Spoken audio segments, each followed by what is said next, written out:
The One Piece chapter 767, one of the still living old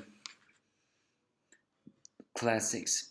Even though the flashback is still not over, I guess only 3 to 2 chapters left.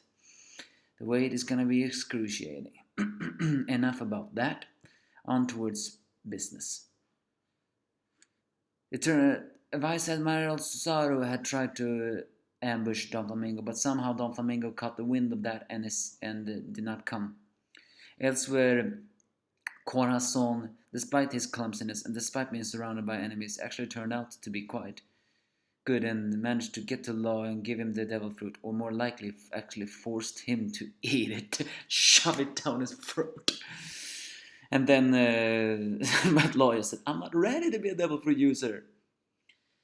But then it turns out that Corazon really did get some mortally wounds, but badly wounds, so he did not die from that. However, despite being badly damaged, Law tried to use the devil fruit and actually managed to close his wounds. But I do not know if he managed to take out his amber illness. I mean, the markings are still there on him. Either way, Corazon, despite the fact that Law do not like Marines, and despite the fact that everything else, he hands Law classified information saying that Don Flamingo is gonna plan something to a country called Dressrosa and that he must find a Marine and gives them to it, because if it's something on this information, he would understand. So Law runs to the Marine site and finds a Marine and begs that Marine to get to Corazon.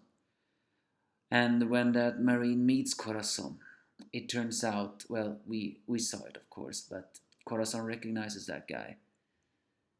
And we too did that. It was Vergo, who immediately, after seeing Corazon, realizes everything. Well, he doesn't realize completely everything until Corazon, yes, by blunder, actually screams his name.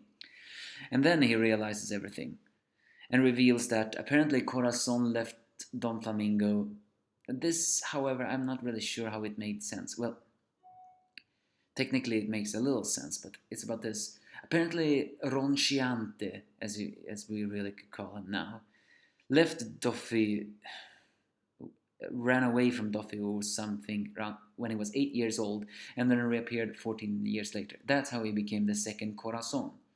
Because, well, he wasn't with Duffy on the entire journey. We knew he enlisted in the Marines, but it still doesn't really explain how Rociante actually managed to get back to Duffy.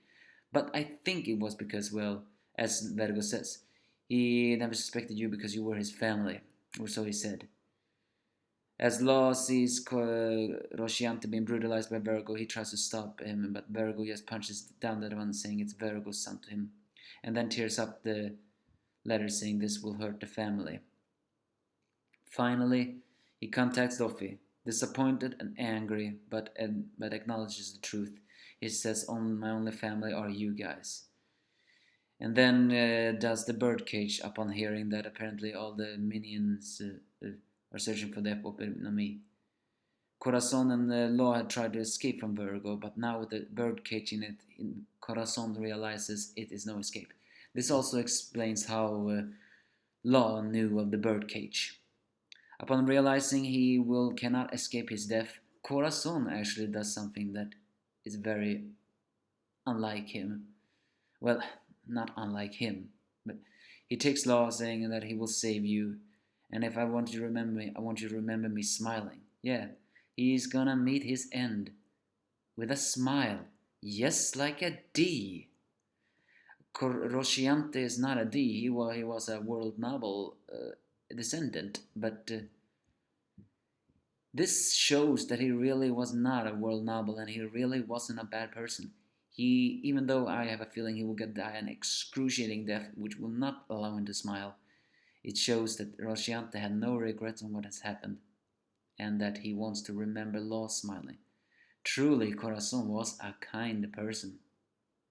But we all know, well, Law remembers him fondly as his biggest hero and all that stuff, but I doubt the smile is what Law will remember. No, all Law remembers is his burning rage towards Don Flamingo.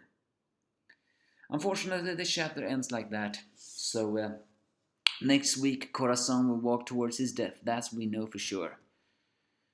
How he would save Law, though, I have no idea. Must be. After this flashback over, can someone just kick Tom Flamingo's ass already? I really want that guy to suffer humiliation. That jerk ass is really not well, annoying, yes, but as I said this before. One Piece is very good with creating insufferable villains. You know, villains where you cannot wait for them to get their asses kicked. And I just hope that someone can kick Tom Flamingo's ass and stop this birdcage. I mean, how the hell is it impossible to stop the birdcage unless if you stop Tom Flamingo? I mean, that is the most ridiculous thing I have ever heard. Is his devil fruit really that OP? Okay.